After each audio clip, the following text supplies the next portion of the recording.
सासू सुनेचं नातं पण फार प्रेमाचं असतंय. इनडायरेक्टली डोस द्यायचा सासून सुनेला. राधा किती काम करशील गो, बस 5 मिनिटं म्हणायचं, माझं मी जाऊन भांडी घासतो. बघा सून अजिबात सासूला काम लावत नाही, गरम गरम जेवण आणून देते वराने. हा, आणि सुनेला पण सांगतो, सासूला उगाच भांडत बसण्यात काय मजा नाही. एकच वाक्य बोलायचं, आई म्हणायचं किती काम केलंय आजपर्यंत तुम्ही, काय केलेलं असू दे नसू दे, म्हणायला काय बिघडतं आपल्याला, किती काम केलंय म्हणायचं आजपर्यंत. आजपासून अजिबात काय काम करायचं नाही, सगळं काम मी करणार बघा. म्हातारी उठते आणि भांडी घासायला सुटते का नाही बघा. हे इनडायरेक्टली आपल्याला जमलं पाहिजे. बाकीचं तुम्ही समजून घ्या आता काय बोलायचं ते. हा, भांडण करू नका हो. आपण टीव्हीतलं बघतोय त्या पद्धतीने एकमेकांच्याकडे रागानं बघतोय. खरं टीव्हीतल्यापेक्षा स्वतःकडेही बघा. आणि मला एक सांगायचं की देवाकडे सुद्धा मागताना लोक बघा पैसा मागतात, देवा परमेश्वरा धनधान्य संपत्ती अमुक तमुक दे.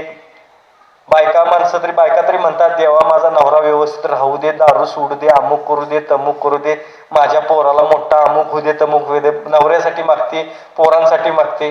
माणसं पण काय करतात बघा, कोल्हापूरची भाषा बरं का, बायका माणसं आमच्या इकडे म्हणतात म्हणून तुम्हाला वाटेल असं का बोलतो, पण माणसं पुरुष मंडळींच्यात कसं असते बघा, देवा परमेश्वरा पोरग एवढे यावर्षी 10वी पास एका दणक्यात होते, किती टक्के पडायचे ते राहिलं बाजूला, एका दणक्यात तेवढं पास होते, कारण हे पण काटाव पास झालेलं असतोय.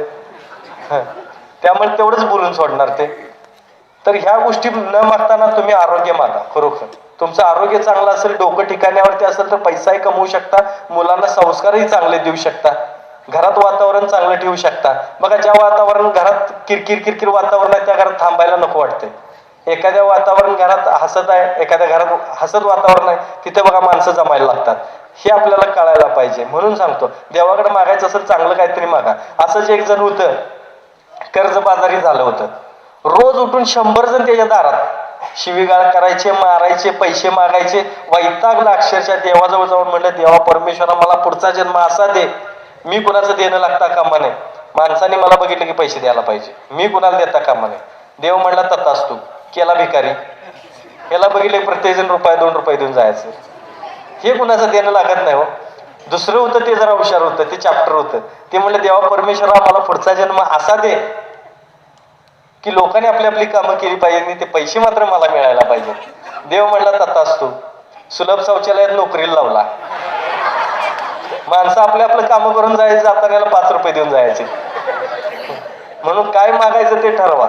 खरोखर म्हणजे आपल्याला कळायला पाहिजे. साध्या साध्या गोष्टी असतात ना. माझ्याकडे पण बरेच गमतीशीर पेशंट येतात बघा. मागे एक आजी आल्या होत्या, आल्या डायरेक्ट पाया पडल्या, देवा परमेश्वरा म्हणाली लवकर भेटलास रे बाबा, एक मरणाची गोळी तेवढी दे म्हणाली पटकन. लगेच रॅपिड खोललं. हे घे म्हणलं आजी, 10 मिनिटात काम खलास. काल उंदरं मारायला आणली होती, एक शिल्लक राहिले म्हणलं घे तुला. ती माझ्या तोंडाकडेच बघायला लागली. बघतीस काय म्हणलं, पाण्याचा ग्लास भरून दिला, हे घे खा म्हणलं, मरतीस 10 मिनिटात, कुठल्याही प्रकारचा त्रास नाही म्हणलं, घे मर. तसं नव्ह, गुडघे लय दुखत्यात, नाव लय ऐकलंय म्हणून आलोय देवा म्हणाय. मग गुडघे दुखीचं मागायचं ना म्हणलं. मरणाची गोळी मागितलं, ती दिली ना म्हणलं मी चुकून. झालं, सगळं दिलं, हे झालं. ती पोलोची गोळी होती, होती साधी पोलोची गोळी नसते का, तर तसली ती मिंटची गोळी होती, ती दिली होती तिला. मग म्हणलं आजे खा म्हणलं, ती काय मरणाची गोळी नाही, चांगली आहे खा म्हणलं, छान वाटतंय, फ्रेश होशील. म्हणता नाही, खातं की कशाला करा, खा म्हणलं. बघ म्हणलं, ते रॅपिड मधली काढून मी पण दुसरी खाल्ली. एकच गोळी शिल्लक होती, बहुतेक तिच्या मनात तेवढंच राहिलं होतं. एक शिल्लक होती ती मला दिल्या आणि दुसरी काय तर खाल्ला असेल ना. ह्याचं काय जातंय भाड्याचं म्हणणार. मी म्हणलं आजे खा. बरं म्हणली. शेवटी हातात घेतली, जाताना गटारीत टाकून गेली, तर म्हातारीनं खाली नाही. म्हणजे शंका किती मनात बघा. माणसं शंकेनं मरतात हो, खरंच की.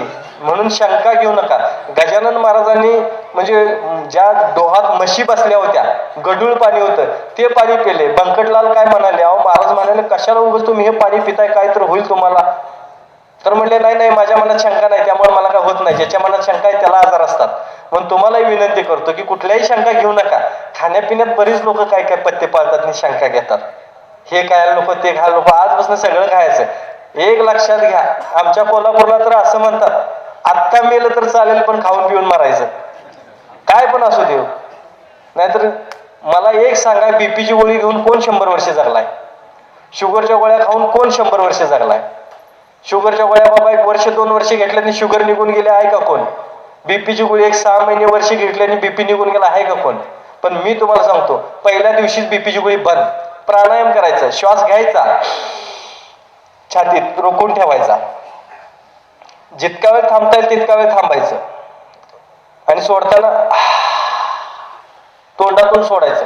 5 मिनिटं फक्त करा. मुलांनाही करायला लावा, मेंदू फार फ्रेश होतो याच्यातून. हे जर केलं तुम्ही तर लगेच त्या दिवसापासून बीपीची गोळी बंद.